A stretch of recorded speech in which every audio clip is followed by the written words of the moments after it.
The views and opinions expressed on this program are not necessarily those of this station, JVC Broadcasting Management, or its sponsors. The content heard on the Ask Dr. Tommy O Show is for informational or educational purposes only and does not substitute professional medical advice or consultation with healthcare professionals. Hi, this is retired Army Captain Dr. Tommy O'Brien. For 25 years, I devoted my practice and military career to not only medically treating my patients, I have educated and guided them to a healthier lifestyle which improves the quality of their lives. Please contact me by visiting drtommyo.com. That's drtommyo.com. As an osteopathic medical physician, I am able to offer more than one would expect from an MD. I apply hands-on manipulation in concert with medical treatments to not only treat the illness, but the effects as well. Additional services I provide include medical weight loss and medical marijuana. Please contact me by visiting drtommyo.com for an immediate appointment. If you don't have medical insurance, or if your medical deductibles have not been reached or are very high, I offer an easily affordable membership program which allows you unlimited visits for a small monthly premium. Please contact me by visiting drtommyo.com.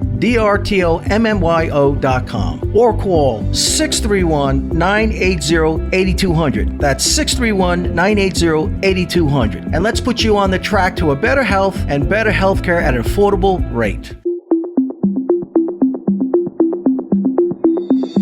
Welcome to the Ask Dr. Tommy O Show. I'm your host, Dr. Thomas O'Brien. The Ask Dr. Tommy O Show can be heard every Wednesday at 4 p.m. on 103.9 LI News Radio. I offer a very affordable concierge practice which allows you access to quality care you really deserve. With no rush office visits, both you and I can discuss your healthcare needs. As your primary care physician, it is important for me to have a baseline knowledge of your health. A history and physical is the starting point of the patient's story. This is the time when our physician-patient relationship begins. The patient will explain their past medical history and mention their medications. I will then perform a thorough physical exam. This is where I look, listen, and feel. I look at the patient while they're speaking to me, I listen to them and see what they're saying, and I feel them both physically and emotionally. This way, when you come to my office not feeling well, knowing your history allows me to properly diagnose and treat your illness. Call today to schedule a history and physical. If you wait, it may be too late. To my military family, I got your six. To my Masonic brothers, the light is bright. Today's topic, healthy living with a better architect design. A healthy living environment is a safe and attractive, invites everyone to engage with one another, promotes a healthy lifestyle, and is pleasant to live in. To educate my listeners on this topic, I invited Joseph Oliveri of Christopher Garden Architect. Welcome to the Ask Dr. Tommy O Show. Good morning, Dr. Tommy, and thank you very much for having me here. Oh, it's a pleasure. Today's opening was a little rough right there. I made little errors, but that's when we go in live. All right. So I just wanted to bring you on so we can help educate the community on what you do, how you improve the community and improves the community's health through your designs. Excellent. I appreciate the opportunity. Absolutely. Well, we have something in common. Both have gone to New York Tech? That's correct. Yep. So I have 2 degrees from New York Tech. I have my bachelor's in science, and then I went on and got my master's in clinical nutrition there. And we were on the science aspect of the campus where we had the science buildings. Yeah, and I have a bachelor's in architecture, the 5-year degree, and they separate us, the architecture students, from the rest of the campus to make sure we're ultra-focused. Absolutely. They put us in the back of the campus, and it was an exciting time. Right. Well, that's one thing that I really liked about our campus was, it's a technical school. Okay. So we really didn't get involved with all the political stuff that the students are involved with today with this,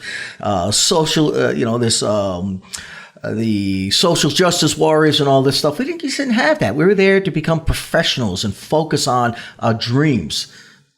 Yeah, absolutely. And I completely agree. The campus life was great there, and everybody was very goal-oriented, career-oriented. Absolutely. Actually, the owner of our station here, he went to New York Tech as well.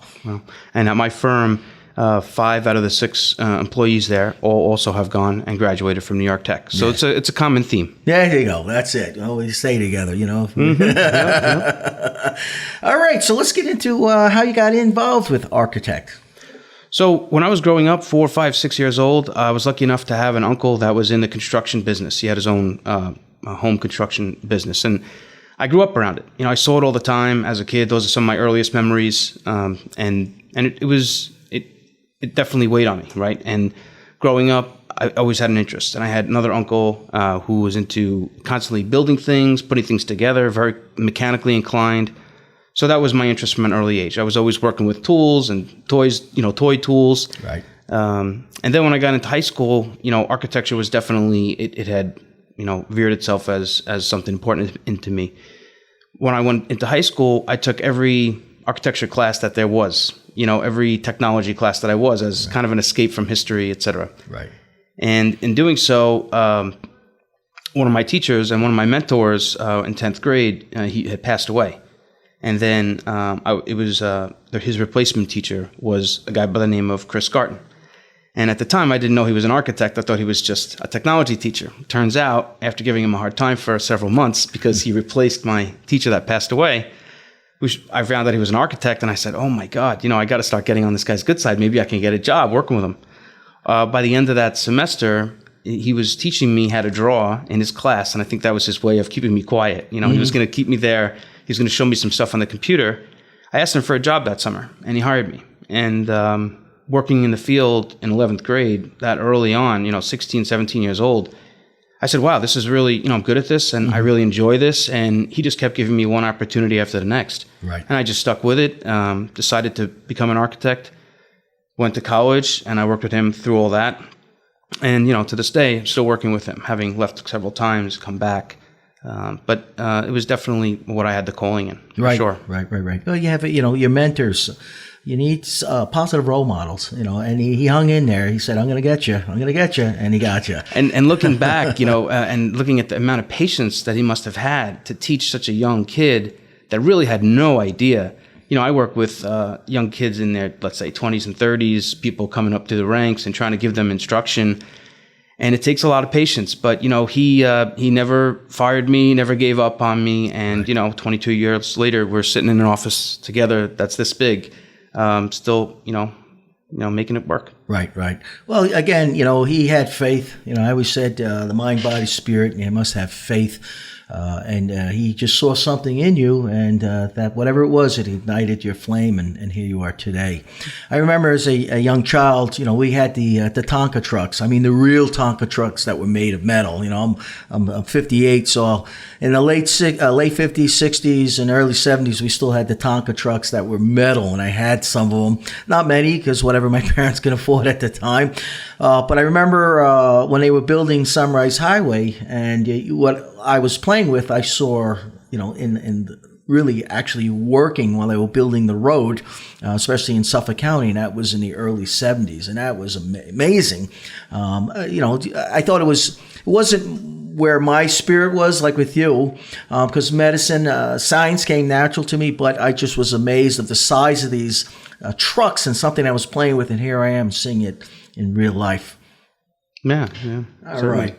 So we have about 2.5 minutes left here, but if someone wanted what do you specialize in? And then we'll get into contact information, because we have a whole bunch of questions. But what areas do you specialize in? So mostly our firm does a lot of residential work. We do new homes, additions, renovations, interior renovations, finished basements, really the entire gamut. We're a full service architecture firm. So from the smallest of projects, being a deck in the backyard or a detached garage, all the way up to a 10,000 square foot home in Southampton on the water, we're willing to work with those types of clients. Right. We also do a limited amount of commercial, I would say small to medium-sized commercial. So if you wanted to open up a restaurant, or you wanted to open up a pizzeria or a food shop, we're capable of doing those kinds of projects. And more in the food service area, we've taken on the last couple of years, more and more projects.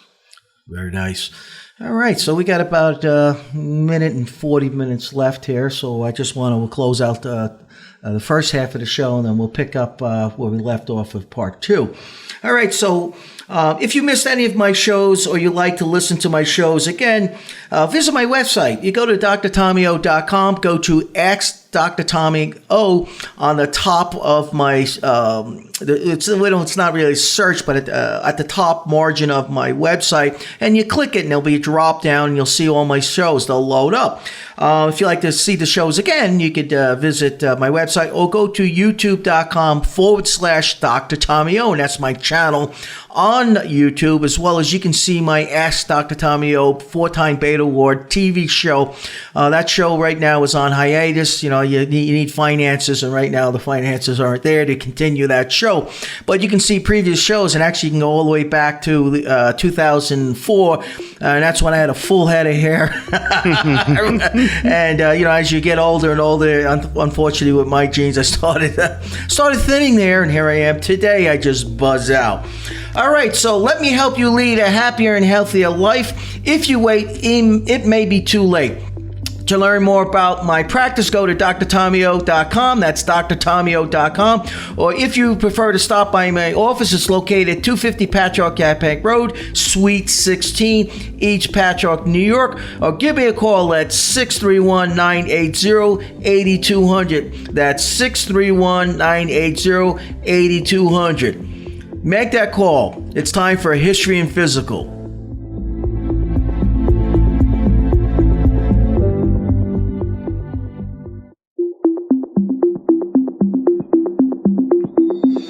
Welcome back to the Ask Dr. Tommy O Show. I am your host, Dr. Thomas O'Brien. Today's topic, healthy living with a better architect designs with Joseph Oliveri.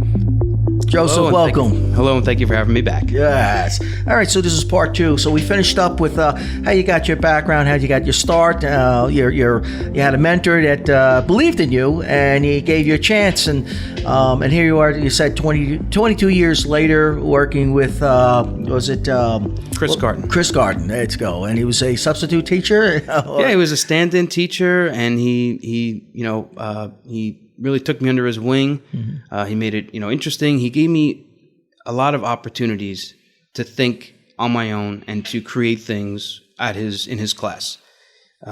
Whatever the particular lesson plan was, if I said, well, that's not really what I want to work on today. I want to, go take a wood block and turn it into a car. Hey, go for it, Right. So he was always open to letting me try out new ideas. And I think that helped me long-term in my career, always trying to think outside the box and try to create something better and better. Right. I know, I remember when I was teaching high school, I started off as a full-time, as a sub. I was a lifeguard, became a senior lifeguard. But then I was looking to pad my resume, for medical school to make it as difficult as possible for them saying no. So then I said, well, I better have a backup plan just in case if I don't get into medical school. So since my parents were professors and teachers, I started teaching. I taught at a couple local within a couple of school districts, and then I became basically a full-time sub at one of the high schools. The teacher became pregnant, and I don't know how that happened.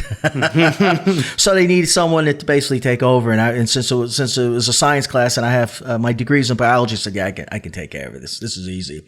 But I remember I was subbing for one class, and it was a design class, and this was in 1988, and they were using a program. I don't remember it. You had CAD, and then you had a simple program. I know CAD was $7,000 back in the late 80s, and that was very expensive. It was just like CAD, but it was a very inexpensive program. We could make the design and blow it up. I don't know if you guys had that program or your school had CAD itself.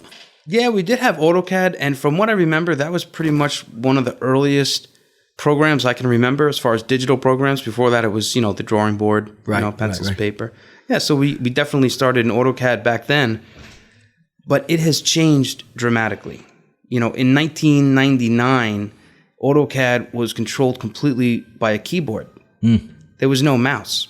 So you had to remember the coordinates of the ends of all your lines so that you can get back to them to create the next line. And it was very, very difficult. Wow. It was, and that's how I learned typing in commands and scrolling through with no mouse. And now you can draw an entire building in 3 dimensions using multiple platforms, multiple programs. And you can actually render them and move them around on the screen. And if you think about how much that has changed the field of architecture, where you used to just be able to show 2D drawings and they were static. Right. And now you can have a client sit next to you at your desk and open up these 3D designs and show them real time what it looks like when it's done, colorized. And the best part, the part that people really love the most, is if they're looking at it and they say, I just don't like the way that roof looks, or I just don't like the way this window is. Can you change it? I'm able to update on the fly the changes that they want to see very quickly and efficiently. Sometimes within an hour of sitting down with a client, we can take something that they really don't like and turn it into exactly what they love, and they get to see it get created, and they feel like they're a part of the process because they're giving the information, and I'm kind of just like the control man for their idea. Right. I remember again in the 80s. Well, prior to the 80s, you had the blueprints. That with the blue background with the white. On the back side of the paper with the white, and literally by hand. And then by the late 80s, you had the fancy plotters. It had a printer with different colored markers in it, and I just remember seeing the paper whipping back and forth as it's rolling and creating the design. And now you're advanced where everything is basically through a couple of clicks and Yeah, it's quite amazing. One of my first tasks at this company, I was referred to as the print expletive, right? Mm-hmm. That was my job, the print jobs. And it was exactly that. It was the ammonia blueprints, and it took time. I kind of liked it because it was a break away from the computer, to be honest. Right. And then, we had one of the machines where, it made these loud, noises, and there was these pens going back and forth. It could take like 5 or 10 minutes to print out sheets. Right. Now we wait until our clients get to the office and they want prints. We hit the print button, and before we can get through a proper greeting, the drawings are done and we're just stapling them and they're walking out the door. So technology has really improved the field. Very nice. Yeah, if you have enough money and there's a desire, we can improve. That's right. Yeah, we can improve a lot. Yeah, and luckily in my field, everybody needs an architect, right? Everybody lives in something. Everybody works in a building. Everybody has a job to go to. And all those spaces need to be figured out and designed properly, and they all have to be different for each one of those people. What they want, what they need, what the purpose of that particular space is. Right. What about health and safety? So a lot of things have changed over the course of the last 10 to 20 years as far as health and safety with architecture. It's a much safer time to reside in a house because all of the building codes and all of the town requirements have gotten more stringent. This is something people complain about. Oh my God, the town. Oh my God, the building code. Everything's got to be done right. But a lot of people don't understand that all those things are to their benefit, right? For instance, there's codes that are that give us certain rules for lighting and fresh air in a building. Mm-hmm. Well, that's so that you're not living in a space that's not properly lit. If the space that you're residing in, reading in, living in is not properly lit, it can do damage to your eyes, right? And it can do damage to your psyche, right? Being in a dark space. The same thing with airflow. Having a certain amount of fresh air coming in and out of a building, is very important. Right, because of cross ventilation, you don't want mold building up or have stagnant air, right? So we can't have that. That's not going to be healthy. Mm-hmm. Some of the new things also in the field of design is ergonomic design, designing spaces that fit people, right? An office space, how high should the desk be? How much space do you need behind the chair to pull it out? Also, new buildings and buildings that are renovated as of the current codes, they require that the entire building, like in a commercial building, is accessible, which means that it's making buildings so that everybody can use them and access them, whether they need elevators or they need handicap facilities, et cetera, et cetera. It's making the buildings last for a longer time period for more amount of people. Imagine having a building and you're an occupant, you're a person in the community that can't get into it. Right. It must be ADA compliant. Right. Absolutely. Also, a lot of what we do is we're trying to create spaces that are overall enjoyable to be in, right?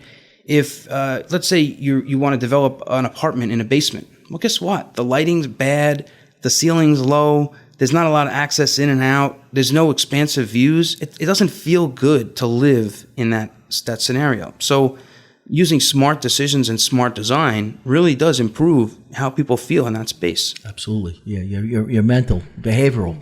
Absolutely. You're living in a dark environment. It brings you down psychologically. Mm-hmm. We need to make sure you're mentally stable and you're feeling happy. You have to be in a happy place, happy space. Yeah. Also, a lot of safety, right? 30 years ago, you didn't need carbon monoxide detectors in your home. 30 years ago, they built houses that were not, the structural members were not tied together. So that, in storms, roofs would blow off, structures would collapse. Our new structural codes and our new strapping details that we use to connect different structural members, that's making the house going to last longer, protect your investment, and ultimately make it safer for you to live in. Right. All right, well, we have 1 minute left here. That's how quick this show goes.